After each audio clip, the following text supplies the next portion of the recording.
Hello, everyone, and welcome to Week 12 of the OSU Preview Podcast. I'm Alex Tusky, and I am joined by Asa Lucas and Jace Andrews. Guys, how are you doing on this Bedlam Saturday? Stressed out of my mind. Cold. Very cold. I am not looking forward to being freezing all day. Those are both very valid feelings, and we will talk plenty about Bedlam later on in the show. But first, we must recap the Cowboys' win over the Iowa State Cyclones 20-14. We all picked OSU to win last week. Jace was off by 21 points. I was off by 11. So, Asa, you are our winner. You are only off by 9 points. What do you know? Asa wins again. I would just like to say that I have not won a single one of these predictions. So, It's all right, Alex. Jace, I might steal your thunder, but I'm going to ask Asa what he thinks about that OSU defense. Having 2 recovered fumbles, 3 passes deflected, 3 interceptions, and only allowing 14 points. Look who's speechless now. You're really asking me what I think? Iowa State scored 14 points at home in Boone Pickens after like 5 turnovers. Our defense is still just as bad. It literally, Iowa State had to have so many turnovers just for us to win. That for me, that game was if not the worst game I've watched OSU play all season. All season. So I'm sorry. I know you were trying to come at the angle, a nice angle, but my skepticism in the Cowboys' offense and defense was only fortified by that horrible game I watched. I can somewhat agree. I mean, scoring, 14 points at home against us when they had scored, a max of 7 in the past 3 games. I think the problem is we don't win that game if we lose one of those turnovers. Like, a couple of those were inside the red zone or inside our side of the field. No. So, we don't win that game if Spencer Sanders doesn't risk a career-ending injury. That was it. We were going to lose, but because Spencer Sanders came in, we got very lucky. One more stat about the defense. This was the first time since TCU 2020 that the OSU's defense had forced 3 turnovers and a half. And look at where TCU has come now. So maybe we'll see Iowa State making a playoff. And one more thing I just want to throw. You know how many total yards Iowa State had against our amazing defense, 400, Jace? right? Oh, 333. Oh. And they had more first downs. They had 19 first downs. And then they almost had 34 minutes of possession. This was just a Cowboy, we got so lucky nothing truly horrific happened kind of game. The offense is the main issue, although you say the defense. I stick by that. Equal. I say the team is. Today, Gunnar Gundy started. It was his first career. It wasn't his first career start, was it? Yes, it was. Okay, first career start. He finished 5 of 12 with 1 touchdown and 2 interceptions. However, his 83-yard touchdown pass to John Paul Richardson was the longest pass since when? Any guesses? Oh, I think they even mentioned it on the broadcast. Gosh. 2017? Incorrect. 2020? Incorrect. You're out of guesses, Asa. 2019. Okay. Can you tell me any sort of...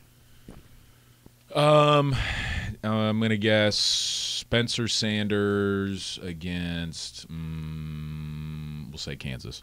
Actually, I don't have the actual game. But it was Spencer Sanders to Tylan Wallace, and it was a 90-yard touchdown pass in 2019. That sounds like Iowa State to me. Do you have any idea what the longest touchdown pass of the season was before this? 50, maybe. Of the season? Yes. 44. Yeah, I'll say 45 yards. 49. So, looking at Spencer, he came in what, the third quarter, for sure? Yeah. I think early. I thought it was fourth. No. It was fourth quarter. It was fourth quarter. Okay. I won't argue. He finished 9 of 13 with 1 touchdown. And I will say, we've talked about his Spencer Sanders Eskimo Joe shirt, and Jace and I were sporting ours for the blackout game, and we saw him at the walk, and I was yelling, Spencer, Spencer, and I was waving my shirt. He goes, hey, I like your shirt. So Spencer Sanders knows that Jace and I have his Eskimo Joe shirt. Yeah, they scored at the 9-minute mark in the fourth quarter, just to be exact. We talked about how many total yards Iowa State has. We only had 187 receiving yards and 57 rushing yards. I told y'all, Dominic Richardson, I respect what he does and how hard he runs, but unfortunately he is not the featured back for us. Here's the problem. I don't know why we don't use the same running back style we used against Texas, where we had Jaden be the main back, and then when you get inside the 20, you put Dominic in there, because I will admit, inside the 20, our formations with him, he gets 4 or 5 yards each carry. Absolutely. But we're on the 50, I say he gets he's not one. That guy. He always tries to make the big move and just runs right into a defensive tackle. Nonetheless, a win is a win, and now we focus on Bedlam. Do you guys have any other takeaways from the Iowa State game? I just think it's funny that Gunnar Gundy had 1 less yard than Spencer Sanders did on 1 pass. Spencer Sanders finished with 84 yards. Gunnar Gundy had 83 on 1 pass. It was good to see. I'm glad Gunnar got a touchdown to further establish himself in Oklahoma State lore. And if he did not make that play, even if Spencer Sanders came in and scored a touchdown, it would have been tied, and we would not have gotten the win. Also, so, thank you, Gunnar. He had 2 interceptions. I don't remember the one. What was the second one? Ooh, I don't remember either. I tried to black out that game. Yeah. I don't want to remember it. I don't remember the second one because I remember the first one. But anyway, we can move on now. Okay, so if you listened last week, we told you guys that we'd be focusing on bowl predictions this week. There wasn't too much to talk about in the Big 12, but as we go through the predictions, we can mention anything that you guys think is key. So since it is nearing the end of the regular season, we thought it'd be more fun to talk about the bowl and playoff projections. So I'm just going to kind of go down the top 25, highlight some teams, and talk about where they are now. You guys can interject, add your commentary where you'd like to see each team. Go ahead, okay? Okay. So right now, the top 4, Georgia, Ohio State, Michigan, TCU. Oregon is definitely out after their loss last week. Alabama is pretty much out, but Tennessee, LSU, and USC are still trying to crack it. Who do you guys think the top 4 will be at the end of the season? You go first, Mr. Andrews. I see the go first tactic. I got you. Georgia, I think, is number 1. I don't think anybody can deliberate that. I don't think they lose to LSU. I just don't see it, especially when Tennessee absolutely wrecked LSU. It's just not happening. I think Georgia. Honestly, if you ask me right now, I'd say Georgia's going to win the national championship, and they'll win it easy. I was not asking that yet. I know, but that's what I'm just saying. Number 2 is Ohio State or Michigan. I mean, it kind of depends on their game. Nope, you have to make week. a decision. I think it's Ohio State, just because if Michigan won last year in the Big House, it's back with the Buckeyes. I don't think they're going to lose this time, especially with, C.J. Stroud is really, really good. The 3 and 4 is where it gets interesting because there's a lot you could put in there, but I'm going to go with Big 12 bias. I'm going to say Big 12 is going to get the team in. TCU is going to win out, and they're going to beat Kansas State, or us, I guess, in the Big 12 championship for the second time, and they will go to the college football playoff. It will be the 3 seed playing the Ohio State Buckeyes. The 4 seed, though, there is so many places you could do because you have USC, a 1-loss conference champion, if they go on to do that. You have Tennessee, the 1-loss non-conference champion, didn't play in the conference champion, but guess their only losses too. Oh yeah, the number 1 team who we think is amazing. So there's a lot you could do with that. I think LSU is out, but I think the 5 teams that I would see being a chance for those are those. I do think USC is going to have another slip-up, though, which is why I'm going to go with Tennessee. So 2 SEC teams, 1 Big Ten team. And I think TCU gets in. I don't see them playing well, but I see them getting in. Okay, Asa? Not often do Jace Andrews and I agree on this podcast, but this is Very not often. a rare time that we do. I see Georgia having no problem. Ohio State's is gonna very easily beat Michigan in my, you think in my very easily? opinion. I do. I see it being at least 2 scores. I think so, yeah. I think they'll win by at least 10. I don't know, though. So 2 scores? 2 scores, yeah. Yeah, I guess so. Agreed. Then I see TCU staying undefeated, even though the Big 12 loves to cause chaos, and I think they'll slip in at that 3 spot. And then for me, the College Football Playoff Committee, they just love the SEC. That bias is established, and I see Tennessee getting in that 4 spot, and then playing Georgia again, but the result's not going to change. Georgia will win, and we can make another wager on that too. I'm not. After seeing you don't Georgia, believe in the Volunteers? I'd rather make a wager that Georgia's going to win the national championship by 15 at this point. Who's the SEC man? Paul Feinbaum. Yeah. He came out and said that Baylor's going to be the one to upset TCU. Hey, listen. Baylor, who scored 3 points against Kansas State last week. Here's the thing, though. Here's the problem. Last year, Baylor was in this exact scenario. Besides they weren't undefeated; they had 1 loss, but they were looking towards conference champ. If we win the conference championship, we may make the playoff. Notice how and I then guess said what we. happened? What? I said, notice how you said we. talking about Baylor. Oh. Well, I didn't mean to say that. But anyways, Baylor was supposed to make, conference championship, whatever. Also, I did not want them to win that conference championship. I will let you know that right now. You can go grab my tears after that game as proof. But either way, Baylor was in the scenario last year, and they got upset by TCU in a Minji Carter. I would not be surprised if Baylor did to TCU. Do I think that's going to happen? No. But I would not be surprised. I'll say in the realm of Big 12 football, we're very similar to the Pac-12 in the sense that anything can happen. Nobody is clear. I mean, who thought Kansas was going to be bowl eligible this year? Who thought Texas Tech beat Texas earlier Can this year? We're not just forgetting someone about that. explain to me why 6-4 Baylor has a 50-50 chance against the 4th-ranked 10-0 TCU Horned Frogs Why when are they they scored 5 3 and 5 points last Oakland? week? The Big 12 is so competitive, and you just don't know how it's going to be every week. And Baylor, offensively, is capable of putting a lot of points up on the All right. board. Do you want me to be hypocritical? Let's just look at Baylor's losses. Okay, Ms. Dusky wants some answers, Jace. She doesn't want hypocrisy. they lost by 6 in double overtime to BYU. Okay, fine, that's a close loss. Then they lost to us. That was a pretty dominant OSU win in the second half. Then they lost by 3 to West Virginia on the road. Fine, whatever. West Virginia is a hard place That to was play one on the Thursday road. night, too. Yeah. Correct. But a 31-3 loss last weekend against Kansas State in a blackout night game at home. Bro, they couldn't see anything. It was too dark. And Will Howard, he just knows how to get it done. Listen, that's also a thing. Kansas State would be so much better off by having Will Howard out there instead of Adrian Martinez. But, I mean, Adrian Martinez had 329 passing yards last week, so, like, even with Adrian, they're still good. Like, it's not like they're going to be Kansas so State's bad. 19th in the nation for a reason, or they were 19th that week for a reason. I mean, you're 7-3, 5-2 in the Big 12. You're a competitive team. Yeah. Well, getting back to the top 4, my top 4 are Georgia, Ohio State, and then I have Tennessee as the 3 because of the SEC bias and TCU coming in as Okay. the 4.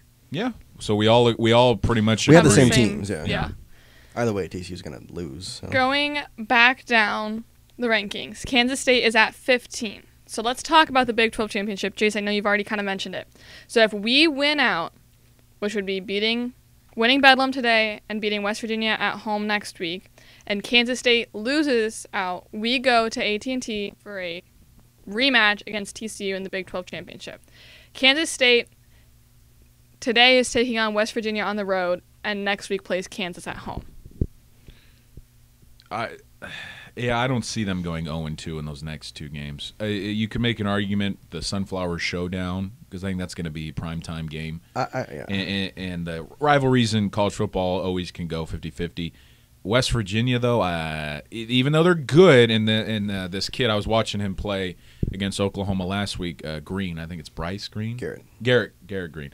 He does a great job, and he adds this new zone read type offense for the Mountaineers, but not against Deuce Vaughn and Will Howard. They're finally getting it clicking, and it's going to be a Big 12 battle of the purples, which the Dusky family will not be happy about. No, not at all. I could see Kansas State going 1-1, but you're Yeah, right. not Yeah, I not can 0-2. see 1-1 as well. So I think we go 2-0, though. So, Kansas State, TCU, Big 12 championship. As it stands right now, TCU would win, go to the playoffs. Kansas State would go to the Sugar Bowl against LSU. Ooh. What if Kansas State wins? And do they have a chance? I think so. I mean, we saw that they played a close game. We forget how the score was changed when Adrian Martinez was in the game against TCU. He didn't play that whole game, and then when Will Howard came in, he kept it going. The only problem they had was when they had to bring in their third-string freshman quarterback, and that's when things went downhill. He threw an interception. I mean, they were up by 20. I mean, there's a lot that can happen. I don't think it's, do they have a chance? I think it's, what's going to happen? Yeah, LSU is at their prime when they're in Death Valley. So you take them out, put them in a neutral site, even though they'll most likely be more LSU fans than Kansas State fans. That'll be a great game to watch. I think it'll be back and forth, but I give the edge to Kansas State. Think of how much purple will be in the Sugar Bowl, too. Oh, man. LSU in the Sugar Bowl, though, that's a home game. It's for pretty them. much, yeah. So that's kind But of a it's problem. not in Death Valley in a night game, which is No, always deadly. worse. Yeah. We're always worse. And Kansas State travels well. So now talking about our Cowboys, we jumped back into the rankings, coming in at 22. We moved up. We are projected to play in the Alamo Bowl against Oregon. Which is a game I can see us winning if Spencer Sanders is playing quarterback. But if he's hurt or he chooses not to play that game, Oregon's a competitive program. They'll probably. So, sorry, I don't mean to cut you off, but I think you would be able to answer this question. If we win these next 2 games, but Kansas State wins at least one, no matter what, we're going to go to the Alamo Bowl. Typically. As long as the one they win is not the Big 12 championship. Right, if they win one of the regular. Yes. Okay. Yeah. Basically, So we're basically... if TCU wins the Big 12 championship and we do not go to the Big 12 championship, We're our going to- only thing is the Alamo Bowl. That's set. Yeah. That's true. It's set. But here's what I'll say. I think it's hard to be with the Alamo Bowl because I don't know who's going to be there yet. Like, obviously, some say Oregon, but if USC has a loss, I can put them there. USC No. can go out. UCLA is also there. And then you also have to think about, Utah. They're ranked 10th. They could also be there. When There's was the 4 last teams time? that could possibly kind of go around there. And it's all dependent on this week because guess what? Utah, UCLA, Oregon, and USC all play against each other this week. When was the last time that Oklahoma State played a Pac-12 team? We played Colorado in the Alamo Bowl 5 years I believe it was 5. So it's been a while. Yeah, it's been a bit. Okay. It's been a bit. Well, no. Well, No. in a bowl game, we played Arizona State this year. Oh, yeah, well, you're right. Yeah, I We guess did, that yeah. is Yeah, I true. was about to say. Well, remember though, the big stat about that game was that Mike Gundy is amazing against Pac-12 opponents. Okay, well, then bring on Oregon. Yeah, I was or about to say, UCLA Yeah, or Utah. I like Oregon with Spencer Sanders. I think he's 10-2. Utah, I don't mind. That's a winnable game. Even UCLA, I have full confidence in the Cowboys. But USC, ugh. And I know we I were hope they win saying out. that as journalists, we didn't want to play in a bowl in Texas because I want to see another state. But it would pretty much give us a home field advantage, which I think would and we would definitely- travel well. And Yes. this is just me. I can get y'all's take on this. I think at this point, unless we lose both games, we are going to be in Texas in some sort of fashion, whether that Either be in the San Antonio or Texas NRG. Bowl, Because yeah. we went to the Cheez-It Bowl 2 years ago, and I doubt they're going to send us back there. Speaking of the Cheez-It Bowl, that is where the unranked Texas Longhorns are heading. Yeah. So let's take a look at the other Big 12 schools. Again, interject when you would like. Okay. Iowa State only has 4 wins right now. They're projected to go to a bowl.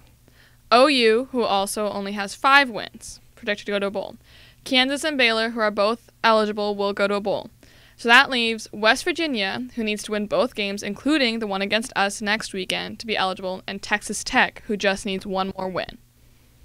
Texas Tech, in my opinion, is going to make it out of those 3 that need to be bowl eligible. And if we're looking at, But why does Iowa State already projected to go in a bowl? I think Bad projections. journalists don't really believe in Texas Tech this year. They're always, when it comes to spread, there's been a lot against them. And to be fair, it's their first year with a new coach, and you don't really know how the program's going to be. So I think a lot of people are doubting Texas Tech, and they're worried about how their fans are going to travel. But coming into it, I see Texas Tech going to the first responder bowl. Texas Tech is, and that's where Iowa State's projected, I believe. That's where they're projected. But Texas I don't Tech and Iowa State play each other tonight at 6, so you can watch like 30 minutes of that game before Bedlam. And then they are at home against OU next week. I just love having ESPN up and looking at all the Big 12 games and seeing the ticket prices. And, Baylor, TCU, 26, Kansas State, West Virginia, 26, Texas, Kansas, $14. And then right before Texas, Iowa State, how much do you think you go there, Mr. Lucas? Texas, How Iowa much? State. $25. 7. $4. Oh, Let's go. And then guess what? Bedlam, $72. All right, let's see. Listen, I've spent too much money on Bedlam and Taylor Swift tickets to afford any other. oof. All right, well, let's talk about it. It is Bedlam, a sold-out nationwide ABC broadcast in Norman, which I am honestly shocked at, that it's the nationwide ABC broadcast, considering that we have 3 losses and they only have 5 wins. But it's Bedlam football, Alex. Yes, I know, and it could be the last one in Norman ever, or maybe if they leave for the SEC next year, it's the last one ever. So I think every game we play against them at this point will be on ABC just because we don't know when the last one's going to be. Mm-hmm. So OU has struggled this season. Like we said, they only have 5 wins. They've lost to Kansas State at home, TCU on the road, then that glorious 49-0 loss against Texas. Then they lost by 3 to both Baylor and West Virginia. So we're playing a very angry 2-loss two-game losing streak coming into this game, but I think that we have more momentum and arguably more to play for. Yes. I think you're right. The years flipped. So last year, if you asked me about Oklahoma State football, if you said 7-5, I'd be like, great, that's a win. Are you kidding me coming in this? That'd be great. I'd love that kind of record. But this year I came into expectations. I'm like, we better be back at the Big 12 championship. Mm-hmm. So expectations have definitely been more. And Oklahoma State's trying to have a strong record, and this is their best chance at beating a crippled Oklahoma program. I think it's that they played West Virginia last week. They did not look like themselves at all. And I don't know what that was, because it's one of two things. One, they've checked out. You know, they need to get one more win to be bowl eligible. They have Texas Tech next week. You can, in their mind, they can assume whatever, but that's still a tough game. Or they were looking forward to this game. They're thinking this is our Super Bowl, because as much as Oklahoma fans like to say, "Oh, this is Oklahoma State Super Bowl every year. This is the game they care about." Well, maybe it's Oklahoma's turn to think about it this way, because this is really the big game for them. They're not going to go to a cool bowl. I mean, even if they go to one, the Guaranteed Rate Bowl would be pretty cool. I'm not gonna lie. Playing in the Diamondbacks Stadium in Phoenix. It'd be cool, but not like nationally televised and broadcast. Well, yeah. It's also at like 10 p.m., isn't it? It's in Arizona, right? I believe so. It's a late bowl game. Looking at OU as a whole, their key players, similar to us, it's QB1 or bust. Dylan Gabriel has 2,217 passing yards, 16 touchdowns, and 4 interceptions, with 15 sacks. Spencer has very similar passing yards and touchdowns, 1 more interception, and 4 less sacks. Looking at the receiving core, Marvin Mims Jr. is the guy with 776 receiving yards. He's averaging nearly 20 yards per catch with only 4 touchdowns. Last year, he really didn't do much in Bedlam. 1 reception for 4 yards. So regardless of if our defense has a lot of turnover this year or not, the Cowboys really haven't faced him. Eric Gray is the leading rusher with 1,113 yards, a long of 54, and a whopping 10 touchdowns on the season. Last year, we faced Kennedy Brooks, who we struggled to contain in Bedlam. He had 139 yards against us. Looking back to last year, I think the reason that we, quote unquote, didn't face Marvin Mims is more or less because we had one of the best defensive coordinators in the nation, and we played him perfectly. So what we did and what we need to do again is Jarek Bernard was the one covering, and then over top we had Jason Taylor as a safety, and that took away the deep pass, which is what Marvin Mims lives and dies off of. He'll do a slant every now and then, but his amazing routes are go routes, deep slants. You're not going to see him do that a lot this year because Venables has realized you're a playmaker. You're one of our only playmakers. We need to get you the ball. So let's run, some middle routes, get you into the middle field, get you into open space, maybe a screen here or there, and just let you do your thing. Because ultimately, I compare him to a CeeDee Lamb type receiver where if you get him the ball, he can make some amazing plays. Yeah, there's one player that all Oklahoma State fans need to be aware of and be pretty nervous when he touches the ball, and that's Eric Gray. Right now, he's averaging 6.7 yards per touch as a running back. And we're fairly horrific with run defense. I was about to say, our running defense So even while Dylan Gabriel's not the most consistent passer, if you're handing it off on 1st down and 10 and you're getting 6 yards and it's 2nd down and 4, that makes all the difference. And that's what Iowa State was struggling with. But they knew against our wounded defense that they could get 3 to 4 yards per carry. It almost can guarantee you a win. It sucks because I don't want to say this early, but this is really a Derek Mason game that he needs to win. It needs to be his chance to show himself off because we've let Jason Bean look like a freaking Heisman candidate against us. I mean, you can say Bijan and Deuce, they're good, whatever. But you need to stop Eric Gray because Dylan Gabriel can throw it and Eric Gray can run it. And guess what? You can't stop both of them, but you got to be at least decent against both of them. And I think we can do that. We have a good line, and we have a good secondary for the most part when you play them properly. But it's going to be a tough game. I do think either way you're going to score a lot of points. Let's look at OU's defense. Danny Stutzman, he's a linebacker. He has 91 total tackles, 2 sacks, 3 passes deflected, and 2 interceptions. And he leads the team in total tackles, passes deflected, and interceptions. Reggie Grimes, a defensive lineman who has 4.5 sacks for a total of 36 sacks yards. These are the main defensive guys this year, but the guys that caused issues for us last year aren't with the team anymore. I was going to say defensively, Danny Stutzman, who I had marked down, he's going to be able to cause a lot of problems. And this is a different Oklahoma team we're facing. There's no Caleb Williams. There's no Lincoln Riley. This Oklahoma team's not going to be quick and deadly. They're going to be a little more methodical, taking their time on offense. And then in with their defense, what I'm kind of worried about is this three-man front. They like to occasionally show that. It's going to be tricky. Our offensive line is definitely not strong. There's just so many problems here. This, to me, is going to be another Iowa State game. It's just going to be ugly. Both teams are going to have lots of turnovers. There's going to be some funky scores. I think the key players for both sides, not just Oklahoma, but specifically for them, is their defensive backs, Justin Broyles, Woody Washington, Billy Bowman, and Key Lawrence. Those four really need to play well to make them have a victory. And a big one is Billy Bowman because he has an interception. He also has a forced fumble and a fumble recovery, and he has a bunch of pass deflected. He plays good coverage, but he's gotten beat a lot too. All right, well, let's look at the predictions. Right now, OU has a 61.4% chance to win. They are favored by 7.5, and the over-under is 66.5. I'm kind of shocked with how big of a margin of victory OU's favored. I knew that they'd be favored no matter what, thinking historically, and it's at home, and considering we've only won 19 times in the 116 Bedlam football matchups. Yep. And the last time we won in Norman was in 2014 in overtime victory, 38-35. But 7.5 still just 61%. I mean, it's like the Baylor game. Why does Baylor have 50% chance to beat TCU? Oh, I thought you were talking about the Baylor game against us. I was like, well, at that point, Baylor was a little bit better. No. All right, Asa, why don't you start us off with your predictions? Okay, so on the poke report, I gave a different score analysis, but this time around, I've thought about it. And as much as it pains me to say this, and it goes against all of my logic and reasoning and understanding of college football, I have Oklahoma State pulling off the win. Oh, dang. And this will be an upset. And I'm going to believe that Spencer Sanders will play a couple downs, he'll get a few scores, he'll be hurt, and then he'll come back out for one last drive to put himself in Cowboy football lore forever.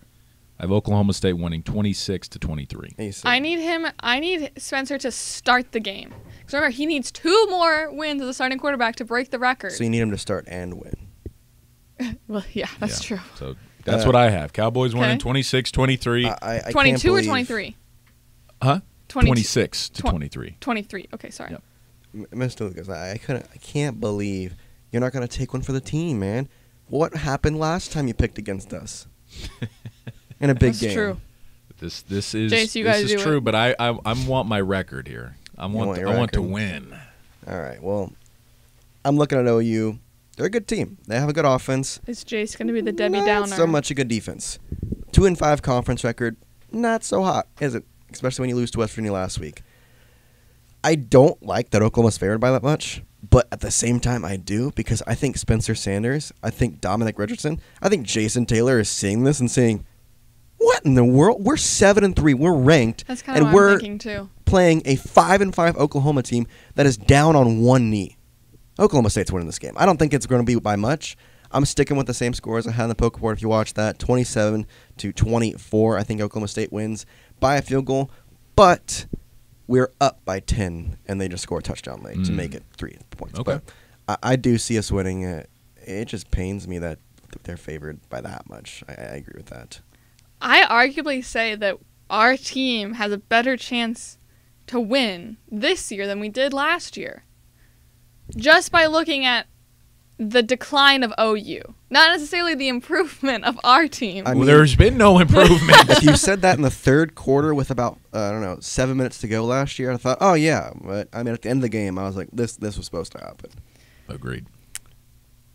I think it'll be 37-33. So weird to me.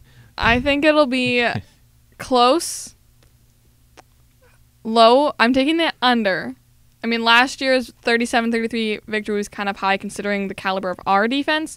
But like we've said, both teams' offenses were not what they were. I have the Cowboys shocking the world Wow. The This is Super shocking. Dog. 27-17 OSU victory. Oh, I was like, I don't think winning is shot. You have them covering too. I see. Okay. Super Dog. Yeah. A nice college game day reference. Not only covering, but Winning. by Wow. the spread. Well, that's a super That dog, would make my year. If the Cowboys win, this is the only game I've talked about on the podcast that I care about every season. It is the Super Bowl for me. So Asa will be live tweeting, so make sure you follow at the Poke Report. Thank you. Yes, I will During the be. game. Jason and I will be up in like the 200s. Don't get in any fights. Watch out for fans. It gets very rowdy and boisterous. No, that's GIA. I'm kind of scared. I'm Bring the not gonna rowdy. lie, but it should be a fun game. We'll take some aerial footage for you, Asa, and you can tweet it. Bring my drone. Yeah, give us some courtesy Wow. footage. I'll make sure to hit courtesies. Dylan Gabriel's football out of the air a couple times. So, OSU Preview has Oklahoma State winning Bedlam for the second year in a row. Any last words?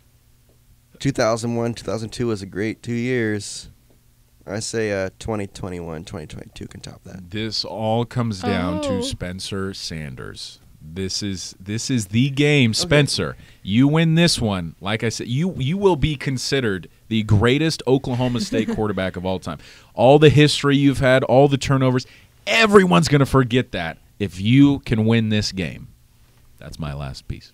I think the last thing that I'll say is just a question. Say Spencer comes in, he gets hurt. I don't think it's going to happen. Do we think we can win with Garrett? No. Really? I say yes. Optimism. Super Dog. I Oklahoma don't think it's gonna State happen. wins Bedlam 2 years in a row. With the backup quarterback. That'll do it for the OSU Preview podcast. Make sure you tune into ABC at 6:30 tonight and check out Twitter for live updates from Mr. Lucas himself. And tune in next week so that we can talk about the lovely Bedlam victory that we're going Hey-yo. to watch. The hours unfold. I'm Alex Tusky, joined by Asa Lucas and Jace Andrews. Have a great day. Stay warm and safe. And go Pokes! Beat OU.